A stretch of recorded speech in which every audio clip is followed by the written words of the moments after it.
தமிழ் தெலுங்கு திரையுலகில் முன்னணி கதாநாயகியாக இருக்கக்கூடியவர் அனுஷ்கா ஷெட்டி அவர்கள். இவங்க பாத்தீங்கன்னா அருந்ததி அப்படிங்கிற ஒரு திரைப்படத்துல, ஒரு பேய் திரைப்படத்தில் நடித்திருந்தாங்க. இந்த திரைப்படம் அவங்களுக்கு மிகப்பெரிய ஃபேமை பெற்று கொடுத்தது அப்படின்னே சொல்லலாம். பாகுபலி திரைப்படம் இவங்களுடைய அந்த சினிமா கெரியர்ல மிக முக்கிய திரைப்படமாக இருக்கிறது.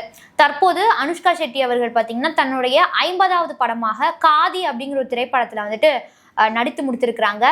ஸோ இந்த திரைப்படம் அப்படிங்கிறது ஒரு த்ரில்லர் ஃபிலிமாக இருக்குது. மேலும் இந்த திரைப்படம் அப்படிங்கிறது தமிழ், தெலுங்கு, கன்னடா, மலையாளம் மற்றும் இந்தியில் வந்துட்டு திரையரங்குகளில் வெளியாகும் அப்படிங்கிற மாதிரியும் அறிவிப்புகள் வெளியாகியிருக்கு.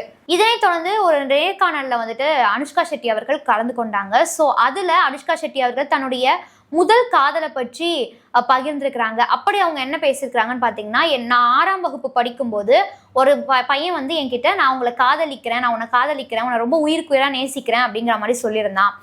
பட் எனக்கு அப்போ அது என்னன்னே எனக்கு தெரியாது, அதுக்கான அர்த்தம் எப்படின்னு எனக்கு தெரியாது, அதை எப்படி எடுத்துக்கணும்னு எனக்கு தெரியாது. ஆனால் அவன் உயிர்க்குயிராக காதலிக்கிறேன் அப்படின்னு சொன்னதும் நான் அதை வந்து அக்செப்ட் பண்ணிக்கிட்டேன்.